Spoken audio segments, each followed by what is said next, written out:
नमस्कार दोस्तों, स्वागत है आप सभी का हमारे चैनल पर। तो देखिए हम लोग यहाँ पर कर रहे हैं एनसीईआरटी की क्लास, जो कि क्लास ये 11 का है और इसमें हम लोग पढ़ रहे हैं पॉलिटी। तो इसमें 2 चैप्टर हो चुका है। तो आज का चैप्टर है चैप्टर नंबर 3 और इसमें है समानता। तो देखिए आप लोग जो ये एनसीईआरटी पढ़ रहे हैं, मुझे विश्वास है कि आप यूपीएससी या पीसीएस के लेवल का आप पढ़ रहे होंगे। तो उसी से अपना माइंडसेट कीजिएगा और उसी हिसाब से पढ़िएगा, ठीक है। तो चलिए आज हम लोग जानते हैं समानता। समानता क्या होता है? तो देखिए समानता क्या होता है। राजनीति इसमें देखेंगे, अगर समानता का अर्थ में, तो सभी नागरिकों को कानून का अधिकार, अवसरों में समान दर्जा देना बिना किसी भेदभाव के। यह एक लोकतांत्रिक समाज की बुनियादी नींव होती है, जहां जाति, धर्म, लिंग, भाषा या आर्थिक स्थिति के आधार पर किसी के साथ पक्षपात नहीं किया जाता। अगर वही एग्जाम्पल के तौर पर देखेंगे अगर आप, तो उसमें वोट देने का अधिकार, जो कि 18 वर्ष की आयु के बाद समान वोट देने का अधिकार है। कानूनी समानता है, जो कि सभी नागरिकों को कानूनी समानता बराबर मिलता है। किसी के साथ विशेष व्यवहार नहीं किया जा सकता है। तो यही है इसमें। न्याय सामान्य राजनीति व्यवस्था को निष्पक्ष और न्यायसंगत बनाने के आधार पर ये समानता की बात किया जाता है। तो चलिए देखेंगे आगे, पहले इसमें देखेंगे पढ़ेंगे क्या इस अध्याय में।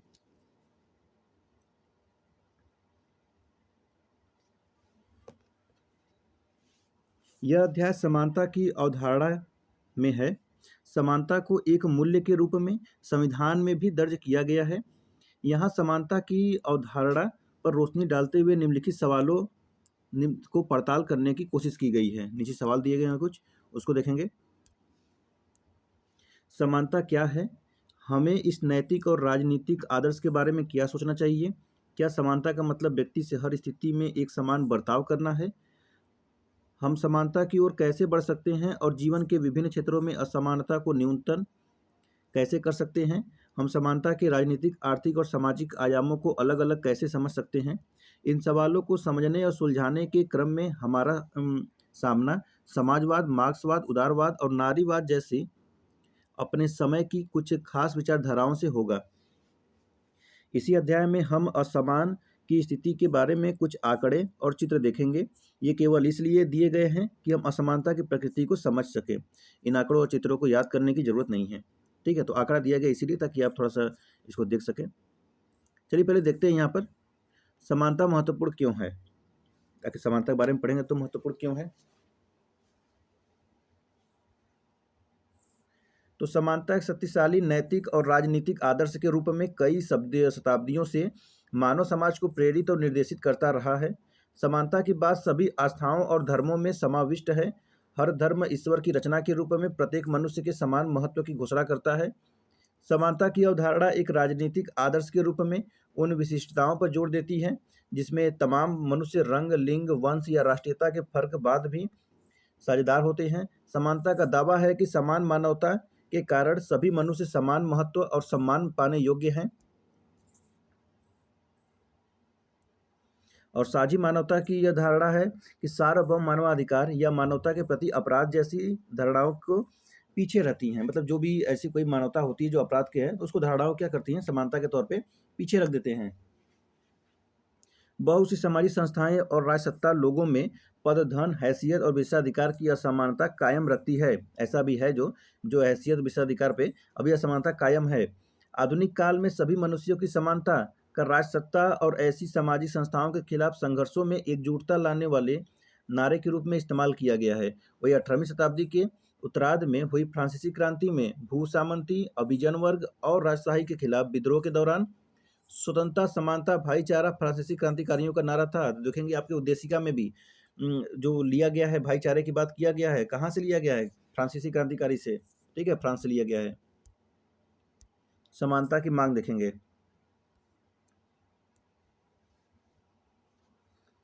समानता की मांग 20वीं शताब्दी में एशिया और अफ्रीका के उपनिवेश विरोधी स्वतंत्रता संघर्षों के दौरान भी उठी थी और यह लगातार उन संघर्षरत समूहों द्वारा उठाई जा रही है जो महसूस करते हैं कि उन्हें समाज में किनारे कर दिया गया है, जैसे कि महिलाएं या दलित। तो महिलाओं और दलित को देखिए थोड़ा सा क्या करते हैं लोग, नज़रअंदाज करते हैं, सामाजिक किनारे की दर्जा समझते हैं। जैसे कि यहाँ पे देखिए, मैं जिन लोगों को जानता हूँ वे सभी किसी न किसी धर्म में विश्वास करते हैं। वो हिंदू हों, मुस्लिम हों, सिख, ईसाई, किसी भी धर्म में। मैं जिन धर्मों के बारे में जानता हूँ वे सभी समानता का संदेश देते हैं। जब ऐसा है तो दुनिया में असमानता क्यों है? जो सही बात है, जब सभी धर्म बोलते हैं कि हमारे धर्म में ये असमानता नहीं है, सभी लोग समान हैं, तो फिर दुनिया में असमानता क्यों है? जब सभी धर्म एक किसी न किसी धर्म को फॉलो ज़रूर करते हैं। अच्छा क्वेश्चन है, देखेंगे उसके बाद। आज समानता व्यापक रूप से स्वीकृत आदर्श है, जिसे अनेक देशों के संविधान और कानूनों में सम्मिलित किया गया है। फिर भी समाज में हमारे चारों ओर समानता की बजाय असमानता अधिक नजर आती है। अपने देश में हम आलीशान आवासों के साथ साथ झोपड़पट्टियां, विश्व स्तरीय सुविधाओं से लैस स्कूल और वातानुकूलित कक्षाओं के साथ साथ पेयजल तथा शौचालय की सुविधा से भी विहीन स्कूल, भोजन की बर्बादी के साथ साथ भुखमरी देख सकते हैं। और कानून जो वायदा करता है और जो हमारे चारों ओर मौजूद है, उनके बीच अंतर बिल्कुल स्पष्ट है। आप भी देख सकते हैं कानून जो वादा करता है कितना पूरा होता है, और जो चारों तरफ है आप लोग स्पष्ट रूप से देख भी पाते होंगे। नीचे विश्व और हमारे देश के स्तर पर असमानता को दर्शाने के लिए कुछ आंकड़े दिए गए हैं, थोड़ा देखिएगा। चलिए, तो आंकड़े लिखित में हैं। विश्व स्तर पर असमानता को दर्शाने वाले कुछ आंकड़े क्या हैं? दुनिया के 50 सबसे अमीर आदमियों की सामूहिक आमदनी दुनिया के 40 करोड़ सबसे गरीब लोगों की सामूहिक आमदनी से अधिक है। दुनिया के 40% गरीब जनसंख्या का दुनिया की कुल आमदनी में हिस्सा केवल 5% है, जबकि 10% अमीर लोग दुनिया की 54% आमदनी पर नियंत्रण करते हैं। पहली दुनिया, खासकर उत्तरी अमेरिका और पश्चिमी यूरोप के अगड़े औद्योगिक देशों में दुनिया की आबादी 25% हिस्सा रहता है, लेकिन दुनिया के 86% उद्योग इन्हीं देशों में और दुनिया की 80% ऊर्जा इन्हीं देशों में इस्तेमाल की जाती है। इन अगड़े औद्योगिक देशों के निवासी भारत या चीन जैसे विकासशील देशों के निवासी की तुलना में कम से कम 3 गुना अधिक पानी, 10 गुना ऊर्जा, 13 गुना लोहा और इस्पात तथा 14 गुना कागज का उपयोग करता है। बहुत ही असमानता है ना। और आगे देखिए, इतना ही नहीं, गर्भावस्था से जुड़े कारणों में से मरने का खतरा नाइजीरिया के लिए 18 में से 1 मामले हैं, जबकि कनाडा के लिए खतरा ये 8700 में से 1 है। यहाँ 18 में से 1 और यहाँ पर 8700 में से 1, बहुत बड़ा ये नाइजीरिया देख रहे हैं। जमीन के अंदर से निकलने वाले ईंधन, कोयला, पेट्रोलियम गैस के जलने से दुनिया भर में जो कार्बन डाइऑक्साइड निकलती है, उसमें से पहली दुनिया के औद्योगिक देशों का हिस्सा 2/3 है। अम्लीय वर्षा, एसिड रेन के लिए जिम्मेदार सल्फर और नाइट्रोजन ऑक्साइड का भी 3/4 हिस्सा इन्हीं देशों द्वारा उत्सर्जित होता है। ज़्यादा प्रदूषण फैलाने वाले बहुत सारे उद्योगों को विकसित देशों से हटाकर विकासशील देशों में लगाया जा रहा है। ये कौन सा, कहाँ से स्रोत है इसका है? तो मानव विकास रिपोर्ट 2005 का, यूनाइटेड नेशन डेवलपमेंट प्रोग्राम का है, यूएनडीपी। तो यहाँ पर भी कुछ आंकड़े दिए गए हैं। चलिए आगे बढ़ते हैं, देखते हैं यहाँ पर टॉपिक जो है। यहाँ हमारा सामना एक विरोधाभास से होता है। लगभग हर कोई समानता के आदर्श को स्वीकार करता है, जबकि लगभग हर तरफ हमें असमानता के दर्शन होते हैं। हम एक ऐसी जटिल दुनिया में हैं जिसमें धन, संपदा, अवसर, कार्य, स्थिति और शक्ति की भारी असमानता है। क्या हमें इस तरह की असमानता से चिंतित होना चाहिए? क्या ये सामाजिक जीवन के अस्थायी और अपरिहार्य लक्षण हैं, जो मनुष्यों की प्रतिभा और योग्यता के साथ साथ सामाजिक विकास और संपन्नता में उनके योगदान के अंतर को भी प्रतिबिंबित करते हैं? क्या ये असमानताएं हमारी सामाजिक स्थिति और नियमों के कारण पैदा होती हैं? ये प्रश्न है जिन्होंने दुनिया भर के लोगों को वर्षों से परेशान कर रखा है। इतनी आसान भाषा में ये चीज लिखा हुआ था, समझाने की जरूरत ही नहीं पड़ रही है। चलिए देखेंगे यहाँ पर, इस तरह के सवालों ने समानता को सामाजिक और राजनीतिक सिद्धांत का केंद्रीय विषय बना दिया है। किसका? सामाजिक और राजनीतिक सिद्धांत का सवालों को।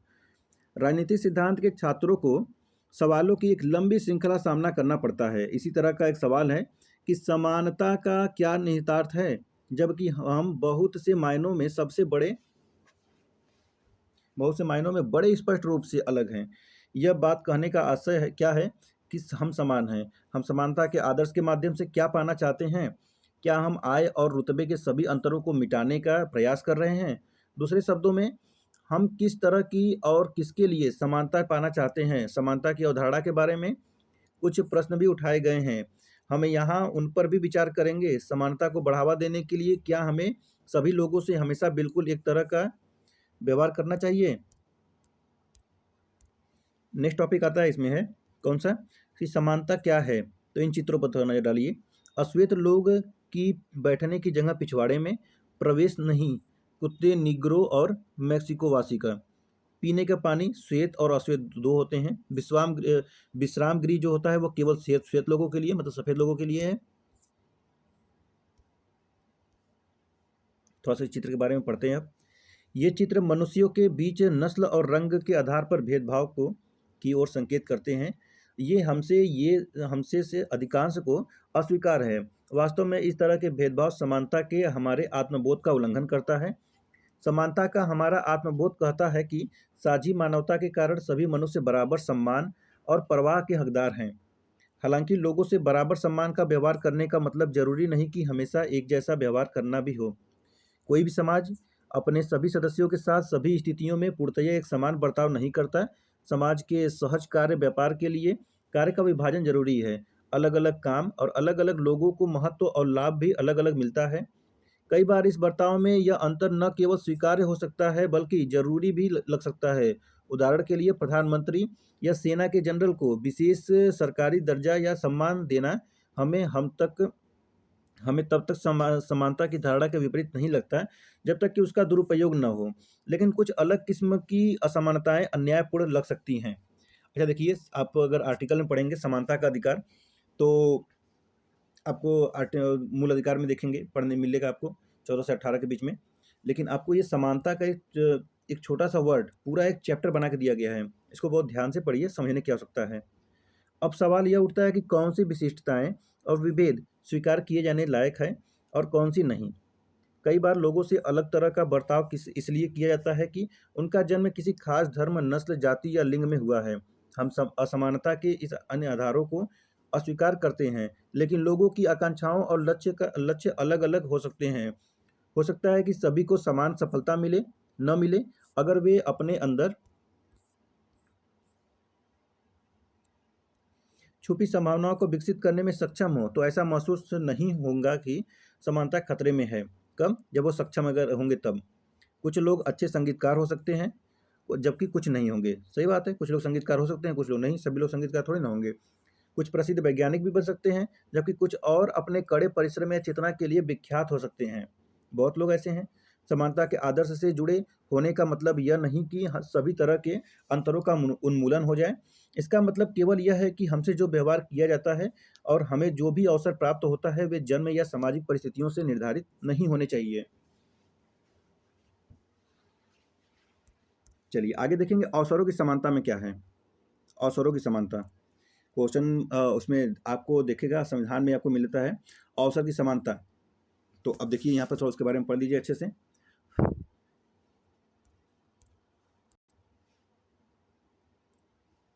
समानता की अवधारणा में यह निहित है कि सभी मनुष्य अपनी दक्षता और प्रतिभा को विकसित करने के लिए तथा अपने लक्ष्यों और आकांक्षाओं को पूरा करने के लिए समान अधिकार और अवसरों के हकदार हैं। इसका आशय यह है कि समाज में लोग अपनी पसंद और प्राथमिकताओं के मामलों में अलग हो सकते हैं।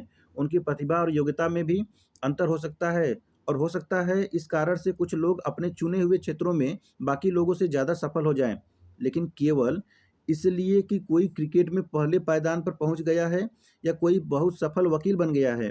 समाज को असमान नहीं माना जा सकता।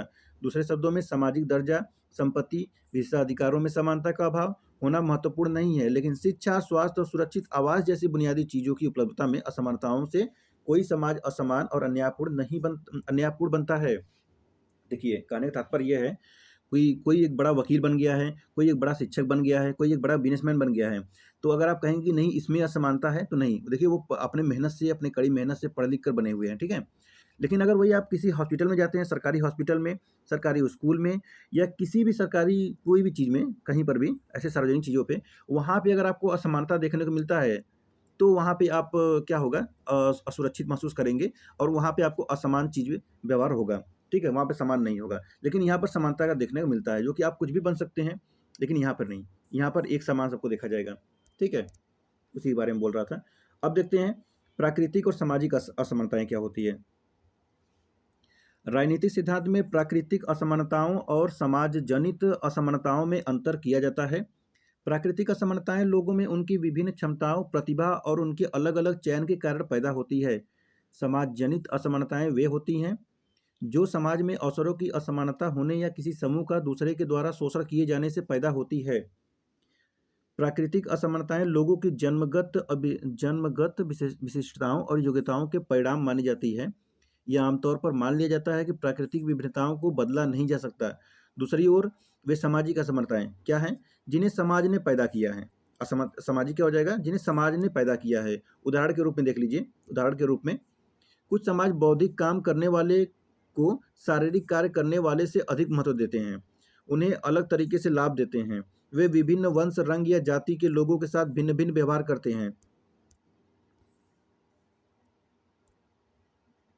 अभी मैं और बता रहा हूँ, वे विभिन्न वंश, रंग, जाति के लोगों के साथ भिन्न भिन्न व्यवहार करते हैं। इस तरह के भेदभाव में समाज के मूल्य प्रतिबिंबित होंगे। इनमें से कुछ हमें निश्चित रूप से अनुसूचित लग सकते हैं। जैसे मान लीजिए एक ब्राह्मण है और वो साधु हैं। क्या करेंगे वो लोग,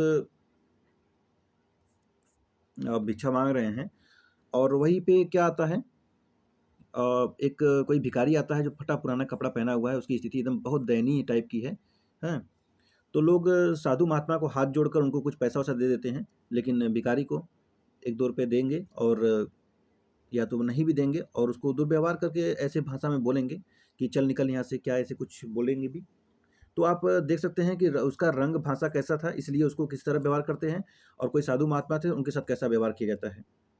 ठीक है, तो यहाँ पर भी असमानता देखने को मिलता है। वो ये कौन सा है, सामाजिक असमानता है। चलिए, एक यहाँ पर ये बना हुआ है स्त्री और पुरुष का। तो पुरुष स्त्रियों से बढ़कर हैं, ये कौन बोलता है, यह एक प्राकृतिक असमानता है। आप इस संबंध में कुछ नहीं कर सकते। तो महिला क्या बोलती है, मेरे हर विषय में तुमसे ज़्यादा अंक आते हैं, मैं घर के काम में माँ का हाथ भी बटाती हूँ, तुम मुझसे बढ़कर कैसे हो। अब बताओ, सही बात कह रही है। यहाँ पे ये पुरुष कह रहा था, यहाँ पे ये महिला कही है। अब आगे बढ़ते हैं। प्राकृतिक और समाज मूलक असमानताओं में फर्क करना इसलिए भी उपयोगी होता है कि इससे स्वीकार की जा सकने लायक और अन्यायपूर्ण असमानताओं को अलग अलग करने में मदद मिलती है। लेकिन दो तरह की असमानताओं में फर्क हमेशा साफ और अपने आप स्पष्ट नहीं होता। उदाहरण के लिए, जब लोगों के बर्ताव में कुछ असमानताएं लंबे काल तक विद्यमान रहती है तो वे हमें मनुष्य की प्राकृतिक विशेषताओं पर आधारित लगने लगती हैं। ऐसा लगने लगता है कि जैसे कि वे जन्मगत हो और आसानी से बदल नहीं सकती। उदाहरण के लिए, औरतें अनादिकाल से अबला कही जाती थी। उन्हें भीरू एवं पुरुषों से कम बुद्धि का माना जाता था, जिन्हें विशेष संरक्षण की जरूरत थी। इसलिए यह मान लिया गया था कि औरतों को समान अधिकार से वंचित करना न्यायसंगत है। अफ्रीका में काले लोग उनके औपनिवेशिक शासकों द्वारा कम बुद्धि वाले, नीरे बच्चे और महज शारीरिक श्रम, खेलकूद और संगीत में बेहतर माने गए। यह धारणा दास प्रथा जैसी संस्थाओं को न्यायोचित ठहराने में प्रयुक्त हुई और ऐसी सभी मानकों और मूल्यांकनों पर अब सवाल उठाए जा रहे हैं। बिल्कुल उठाए जा रहे हैं कि दास प्रथा क्यों था। उन्हें प्राकृतिक लक्षणों पर आधारित मानने से अधिक जनता की शक्ति और राष्ट्र की सत्ता के बीच के फर्क का प्रतिबिंबित माना जाता है। आगे देखेंगे, प्राकृतिक विशिष्टता की धारणा से एक और समस्या उत्पन्न होती है। वह क्या है, तो वह यह है कि प्राकृतिक मानी गई कुछ भिन्नताएं अब अपरिवर्तनीय नहीं रही। उदाहरण स्वरूप देखेंगे, चिकित्सा विज्ञान और तकनीकी प्रगति ने विकलांग व्यक्तियों का समाज में प्रभावी ढंग से काम करना संभव बना दिया है। आज कंप्यूटर नेत्रहीन व्यक्ति की मदद कर सकते हैं। पहियादार कुर्सी और कृत्रिम पांव शारीरिक अक्षमता के निराकरण में सहायक हो सकते हैं। यहाँ तक कि कॉस्मेटिक सर्जरी से किसी व्यक्ति की शक्ल सूरत भी बदली जा सकती है। प्रसिद्ध भौतिकविद स्टीफन हॉकिंग शायद ही चल या बोल सकते हैं, पर उन्होंने विज्ञान में बड़ा योगदान किया है। अगर विकलांग लोगों को उनकी विकलांगता से उबरने के लिए जरूरी मदद और उनके कामों के लिए उचित पारिश्रमिक देने से इस आधार पर इनकार कर दिया जाए कि प्राकृतिक रूप से वे कम सक्षम हैं, तो यह अधिकतर लोगों को अन्यायपूर्ण लगेगा। इन सब जटिलताओं के कारण प्राकृतिक और सामाजिक असमानताओं के बीच फर्क को किसी समाज के कानून और नीतियों का निर्धारण करने में मानदंड के तौर पर उपयोग करना कठिन होता है।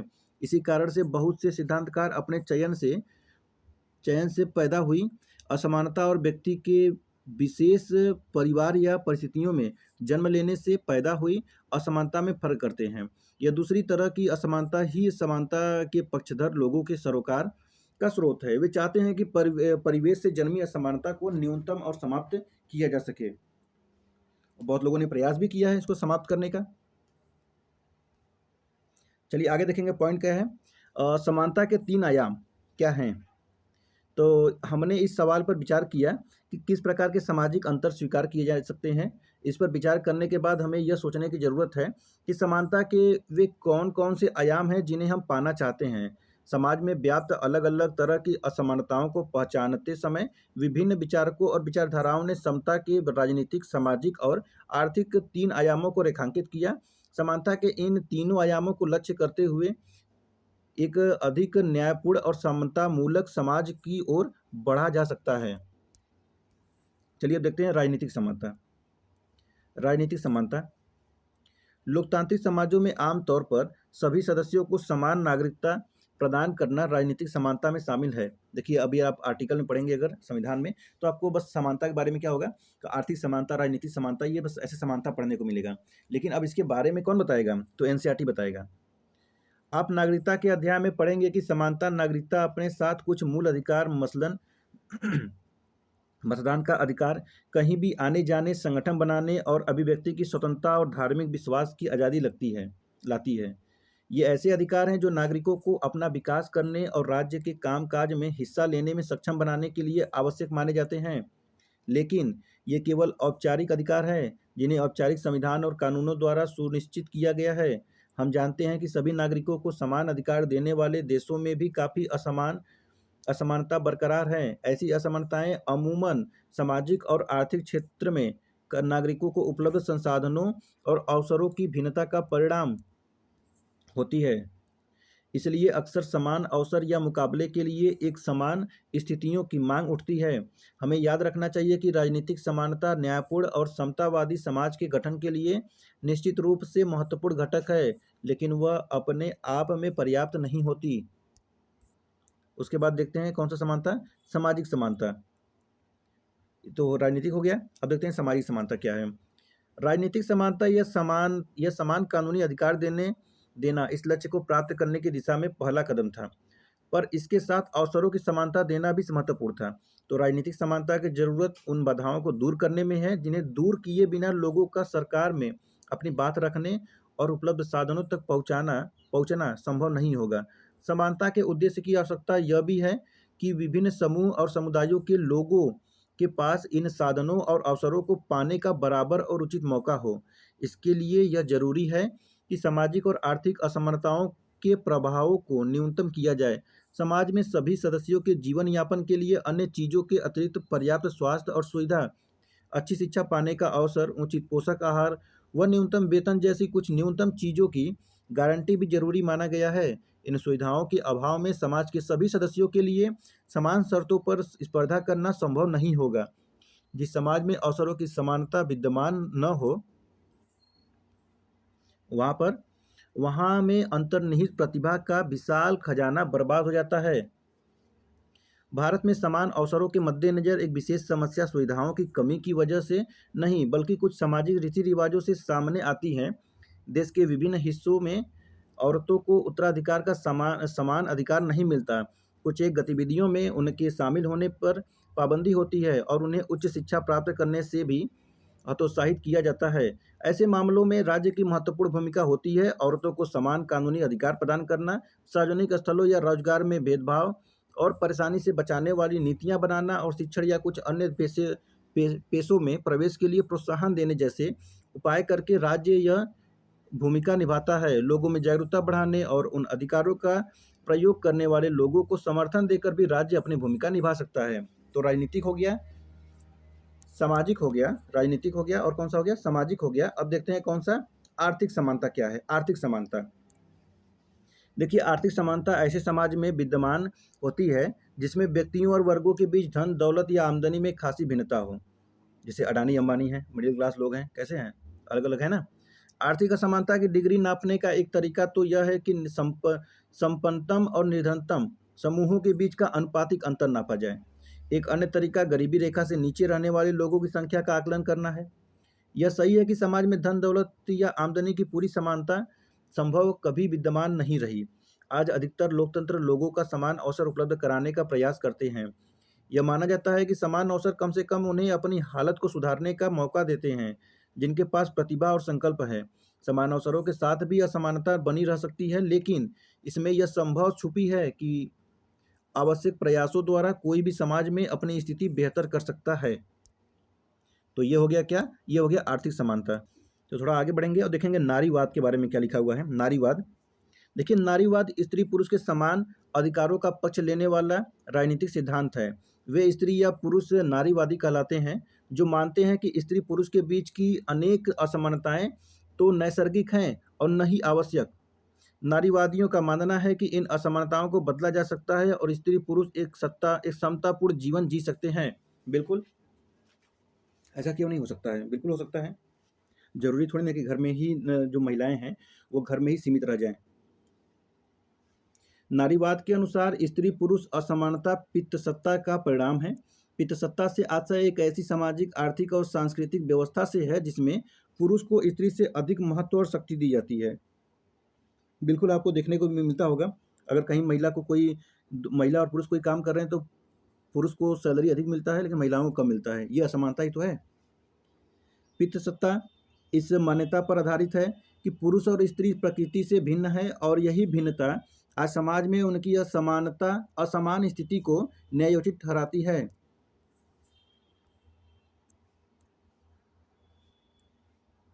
नारीवादी इस नजरिए पर सवालिया निशान लगाते हैं। इसके लिए वे स्त्री पुरुष के जैविक विभेद और स्त्री पुरुष के बीच सामाजिक भूमिकाओं के विभेद के बीच अंतर का आग्रह करते हैं।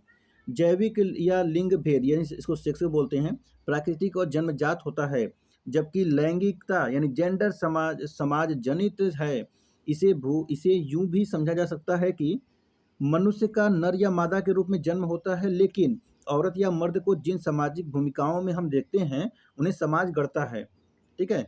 और उदाहरण के लिए देखेंगे, जीव विज्ञान का एक तथ्य है कि केवल औरत ही गर्भ धारण करके बालक को जन्म दे सकती है, लेकिन जीव विज्ञान के तथ्य में यह निहित नहीं है कि जन्म देने के बाद केवल स्त्री ही बालक का लालन पालन करे। क्यों? सही बात है ना। जन्म देना महिलाओं का काम है, लेकिन उसका लालन पालन करना ये तो कोई भी कर सकता है। नारीवादियों ने हमें सिखाया है कि स्त्री पुरुष असमानता का अधिकांश प्रकृति ने नई समाज पैदा किया है। पितृसत्ता ने श्रम का कुछ ऐसा विभाजन किया है जिसमें स्त्री निजी और घरेलू किस्म के कामों के लिए जिम्मेदार है, जबकि पुरुष जिम्मेदारी सार्वजनिक और बाहरी दुनिया में है। इसलिए तो जब पुरुष बाहर निकलेंगे और महिलाएं घर में रहेंगे तो हमेशा वो कहाँ दिखेंगी? घर में ही तो रह पाएंगी। शाम को देखो महिलाओं को निकलना कितना मुश्किल हो जाता है। वही आपके एक भाई हैं और आपकी एक बहन है। आप देखिए, आपकी बहन को जल्दी बुलाया जाएगा घर पे, शाम होते होते कई बार फ़ोन कर दिया जाएगा, लेकिन आप घूमते रहेंगे रात तक, आपको फ़ोन कोई नहीं करेगा। करेगा, लेकिन बस ऐसे पूछेंगे कब आएंगे। लेकिन लड़की के लिए ये बहुत ही ज़्यादा प्रॉब्लम क्रिएट करता है।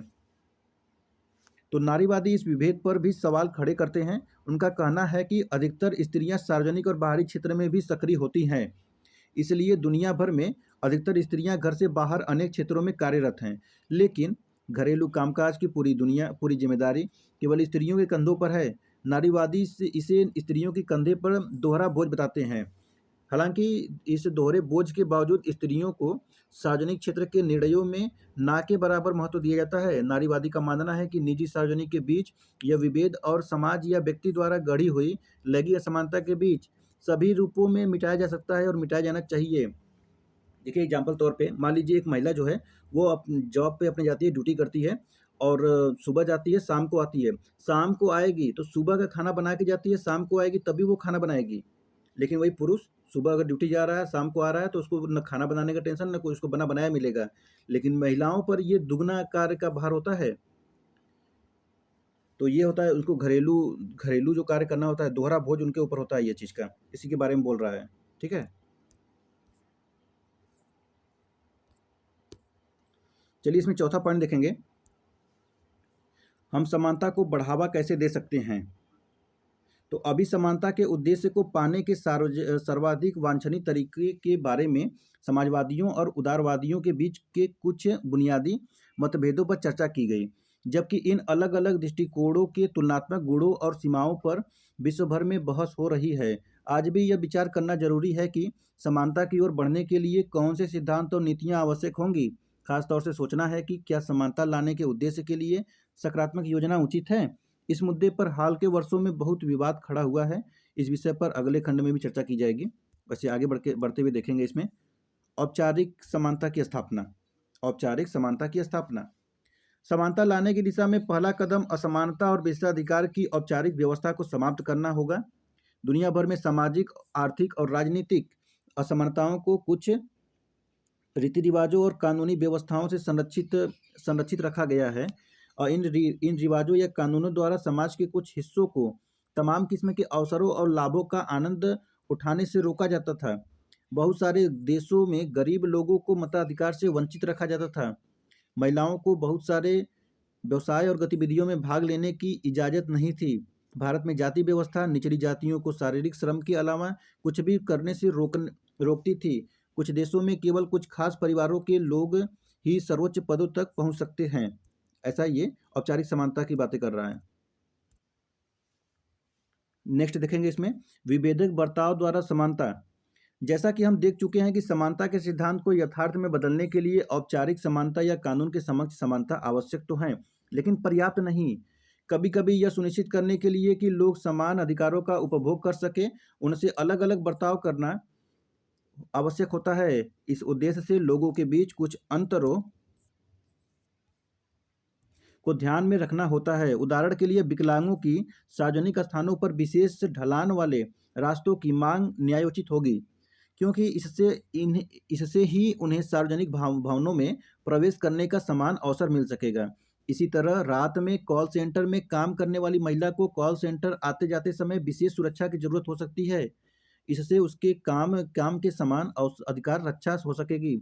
समानता की कटौती इन्हें नहीं वरन बढ़ावा देने वाले उपायों के रूप में देखा जाना चाहिए।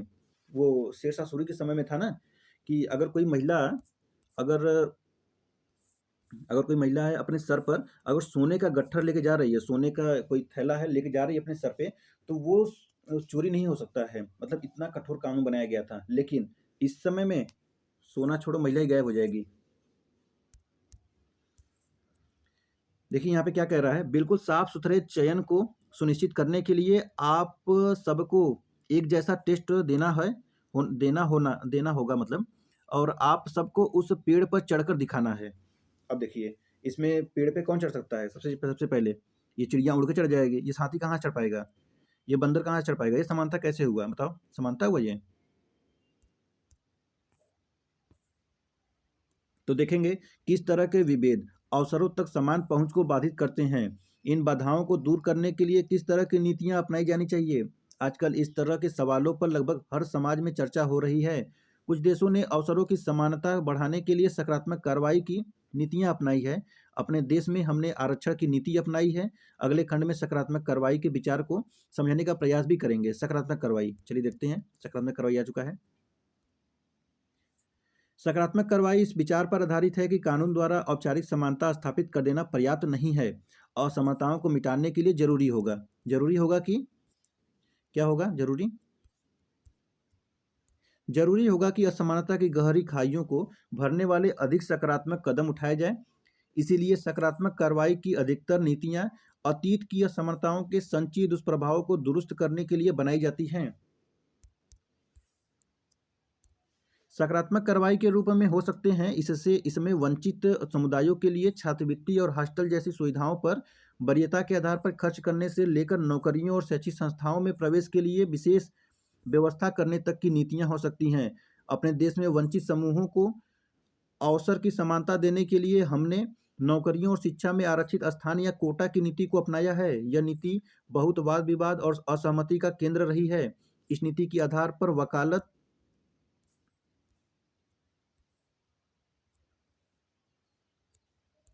वकालत की गई है कि कुछ समूह वर्जना और अलगाव के कारण सामाजिक पूर्वाग्रह और भेदभाव के शिकार रहे हैं।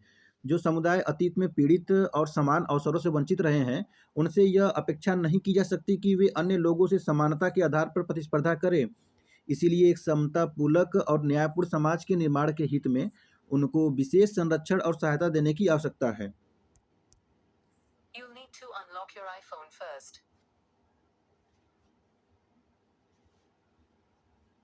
नेक्स्ट है, सकारात्मक कार्रवाई के रूप में विशेष सहायता को एक निश्चित समय अवधि तक चलने वाला तदर्थ उपाय माना गया। इसके पीछे मान्यता यह है कि विशेष बर्ताव इन समुदायों को वर्तमान वंचनाओं से उबरने में सक्षम बनाएगा। फिर ये अन्य समुदायों से समानता के आधार पर प्रतिस्पर्धा कर सकेंगे। हालांकि सकारात्मक कार्रवाई की नीतियों का समाज को अधिक समतामूलक बनाने के लिए समर्थन किया गया, लेकिन कुछ सिद्धांतकार इस नीतियों के खिलाफ तर्क देते हैं। वे सवाल करते हैं कि लोगों से विवेककारी बर्ताव करने से कभी भी असमानता की ओर ले जाएगा, समानता की ओर ले जाएगा, ऐसा पूछ रहे हैं। समानता कार्रवाई के बारे में पूछ रहे हैं। देखेंगे इसमें सकारात्मक विभेदीकरण, खासकर आरक्षण की नीतियों के आलोचक इन नीतियों के खिलाफ तर्क देने के लिए समानता के सिद्धांत का सहारा लेते हैं और इनका मानना है कि वंचितों को उच्च शिक्षा या नौकरियों में आरक्षण या कोटा देने की कोई भी प्रावधान अनुचित है, क्योंकि यह मनमाने तरीके से समाज के अन्य वर्गों को समान व्यवहार के अधिकार से वंचित करता है। आलोचकों का कहना है कि आरक्षण भी एक तरह का भेदभाव है, समानता की मांग है, सब लोगों से बिल्कुल एक तरह से व्यवहार हो। जब हम व्यक्तियों के बीच जाति या रंग के आधार पर अंतर करते हैं, तब हम जातिगत और नस्लगत पूर्वाग्रहों और भी मजबूत कर रहे होते हैं। इन सिद्धांतकारों के लिए उन सामाजिक विशेषताओं को समाप्त करना महत्वपूर्ण है जो समाज को विभाजित करती है। तो इस प्रकार देखेंगे कि जब हम समानता के मुद्दे पर सोचते हैं तो यह जांचते हैं कि एक खास स्थिति में विशेष बर्ताव जरूरी है या नहीं। हमें लगातार स्वयं से ही पूछने की जरूरत है कि क्या विशेष बर्ताव यह सुनिश्चित करने के लिए आवश्यक है एक समूह समान अधिकारों का उसी प्रकार आनंद उठा सके जैसा कि शेष समाज। हालांकि यह सावधानी हमेशा बरतनी चाहिए कि विशेष बर्ताव वर्चस्व या शोषण की नई संरचनाओं को जन्म न दे, अथवा यह विशेष बर्ताव समाज में विशेषाधिकारों और शक्ति को फिर से स्थापित करने वाला एक और प्रभावशाली उपकरण न बन जाए। विशेष बर्ताव का उद्देश्य और औचित्य एक न्यायपरक और समतामूलक समाज को बढ़ावा देने के माध्यम के अलावा कुछ और नहीं है। तो देखेंगे अब इसमें ये समाप्त होता है। कुछ प्रश्न है जो कि आज मैं सॉल्व नहीं कराऊंगा, इसको आप देख लीजिए। और देखेंगे समानता का कुछ क्वेश्चन था, समानता के ऊपर ये पूरा था। तो समानता के बारे में आप क्या समझे? अगर आप कुछ अपना विचार देना चाहते हैं तो कमेंट बॉक्स में कुछ लिख सकते हैं, ठीक है। थोड़ा फीडबैक भी दिया करिए कि ये एनसीईआरटी क्लास कैसा लग रहा है आपको। और देखिए आप अपने यूपीएससी का इस माइंडसेट बनाइए और यूपीएससी के लेवल की पढ़ाई करिए, ताकि तब आपको समानता पढ़ने में आसानी होगा। चलिए फिर मिलते हैं नेक्स्ट वीडियो में। आप सभी का बहुत बहुत धन्यवाद। जय हिंद, जय भारत।